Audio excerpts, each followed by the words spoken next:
तोंडाची चव वाढवणारी अशी चमचमीत भरलेली मिरची यामध्ये जराही बेसन पीठ वापरलेलं नाही. एकदा काही मिरची बनवून खाल तर 2 भाकरी नक्कीच जास्त खाल. त्यासाठी घेतली आहे पाव किलो हिरवी मिरची. मस्त ताजी हिरवी मिरची घेतली, स्वच्छ धुवून त्यामधल्या बिया काढून घ्यायच्या आहेत. सगळ्या मिरच्यांच्या बिया काढून घेतल्यानंतर आज आपण बेसन पीठ नाही तर कुळथाचं पीठ वापरणार आहोत. 1 कप कुळीथ पीठ, 2 चमचे शेंगदाण्याचा कूट, पाव चमचा हळद, 1 चमचा लाल तिखट, 1 चमचा धने जिरे पावडर आणि अर्धा चमचा गरम मसाला, चवीनुसार मीठ, 1 चमचा आलं लसणाची पेस्ट, थोडीशी कोथिंबीर, अर्धा लिंबाचा रस, 1 चमचा तेल घालून व्यवस्थित मिक्स करून घ्यायचं. यामध्ये अगदी थोडंसं पाणी घालायचं, 1 ते 2 चमचा, आणि हा मसाला तयार झाला. लगेचच मिरच्यांमध्ये व्यवस्थित भरून घ्यायचा. कुळथाचं पीठ घालून भरलेली मिरची बनवून खाऊन बघा, अप्रतिम लागते. नेहमी बेसन पीठ घालूनच बनवतो, पण या पद्धतीने एकदा जरूर ट्राय करा.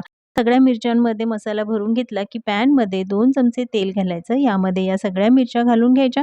त्यानंतर यावर झाकण ठेवायचं. 5 मिनिटं एक वाफ काढून घ्यायची आणि दोन्हीही बाजूने छान सोनेरी रंग येईपर्यंत भाजून घ्यायच्या. तयार आहे चमचमीत भरलेली मिरची.